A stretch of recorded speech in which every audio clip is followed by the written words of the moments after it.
안녕하세요. 오늘 우리 함께 읽을 말씀은 민수기 15장 말씀입니다. 여호와께 드리는 제물.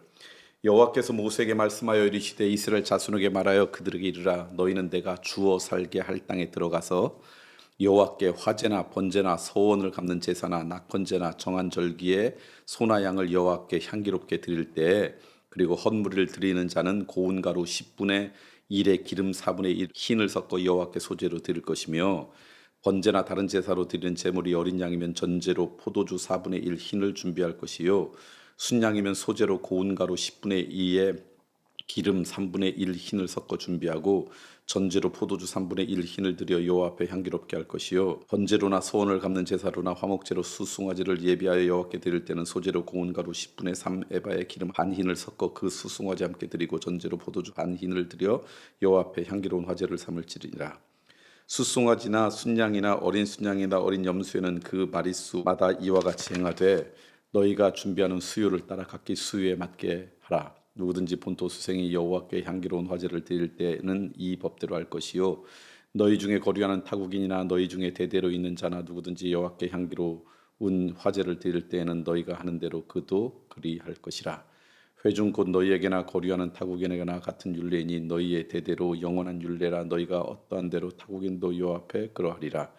너희에게나 너희 중에 거류하는 타국인에게나 같은 법도 같은 규례이니라. 여호와께서 모세에게 말씀하여 이르시되 이스라엘 자손에게 말하여 이르라 너희는 내가 인도하는 땅에 들어가거든 그 땅의 양식을 먹을 때 여호와께 거제를 드리며 너희의 처음 익은 곡식 가루떡을 거제로 타작마당에 거제같이 드리라.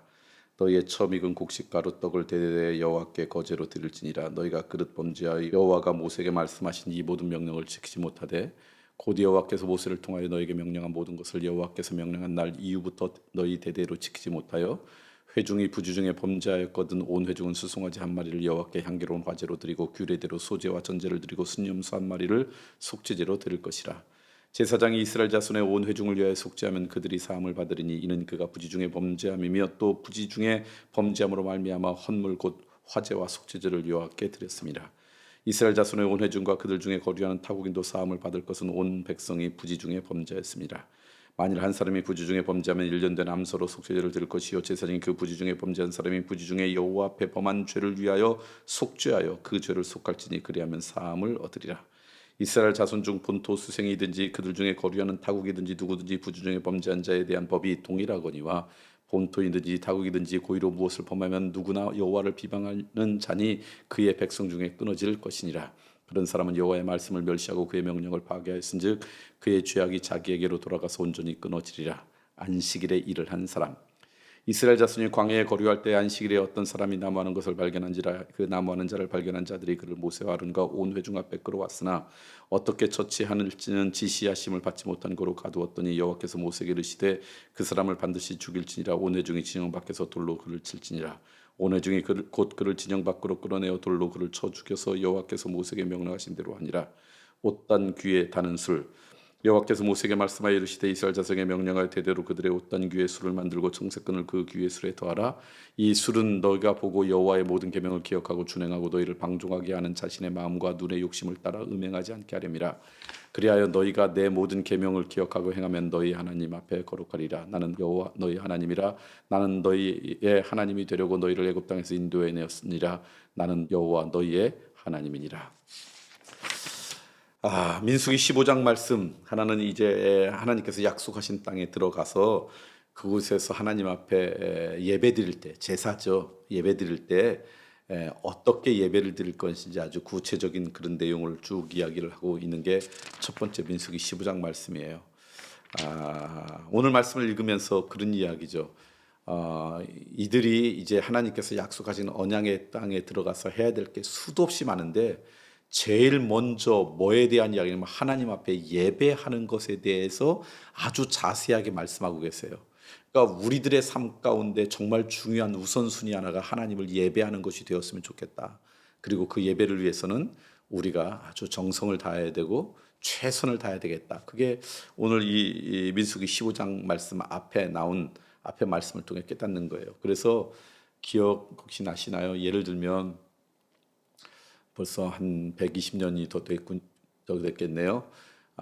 우리나라 최초의 이민자죠. 제물포항에서 지금 인천에서 배를 타고 하와이의 사탕수수 농장에 갔던 우리 이민자들이 한 100여 명쯤 되는데 그들의 갈 때 그 갔던 사람들의 대부분이 크리스천들이었대요.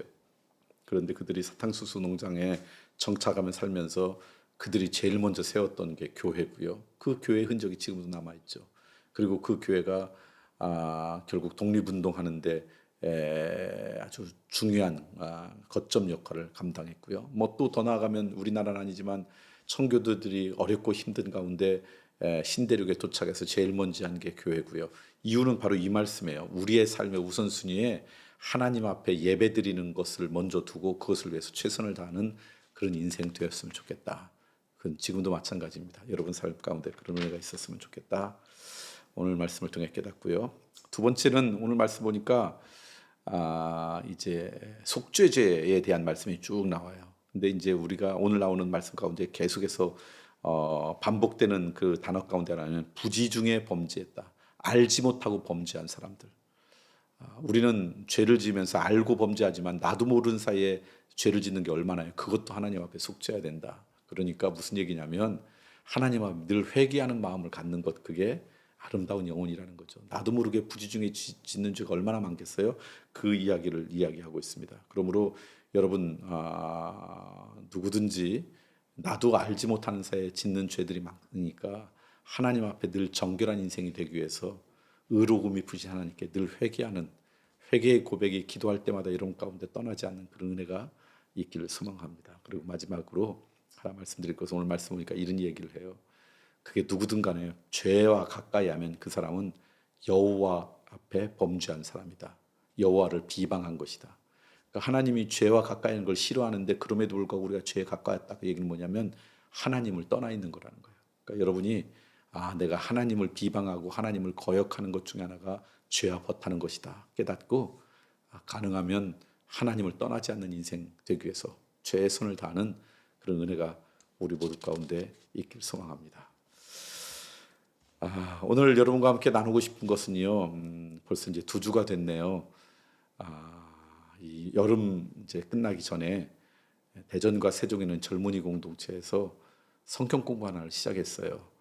물론 우리가 1학기, 2학기, 3학기, 3학기에 걸쳐 성경 공부할 때도 있는 과목인데 묵상의 삶이에요. 하나님 묵상하는 삶을 8주 동안 하는데 젊은이 아이들이 그 8주 동안 시간 내기가 어렵고 또 방학 때 있으면 좋겠다 그래서 그것을 압축을 해가지고 3주 동안 만들어가지고 물론 강의는 대전과 세종에 있는 젊은이 공동체 담당하는 목회자가 했습니다. 제가 강의했던 강의, 그 전에 강의했던 강의록 또 저를 이어서 했던 목사님의 강의록도 다 드리고 이분들이 청년에 맞게 젊은이에 맞게 그걸 다시 한번 재구성을 해가지고 그렇게 3주 동안 가능하면 하나님의 말씀을 좀 가까이 하는 젊은이가 됩시다. 그래서 이제 시작을 했는데요. 대전과 세종에서 130, 40명쯤 되는 젊은이들이 이걸 듣고 있어요. 얼마나 감사한지 모르겠어요. 그래서 우리 젊은이들이 하나님의 말씀을 가까이 하고 묵상하는 훈련을 지금부터 시작하는구나. 얼마나 큰 기쁨이 있는지 몰라요. 여러분 오늘 하나님의 말씀을 가까이 하는 이 땅의 젊은이들을 위해서 우리 교회 젊은이 공동체를 위해서 기도해 주시고요. 여러분 가운데도 그렇구나 라는 분이 있다 그러면 이제 9월 학기에 새롭게 성경 공부할 때 묵상의 삶에 여러분도 좀 참여해서 하나님의 말씀을 아주 깊게 묵상하는 훈련을 하시면 참 좋겠다는 생각이 듭니다.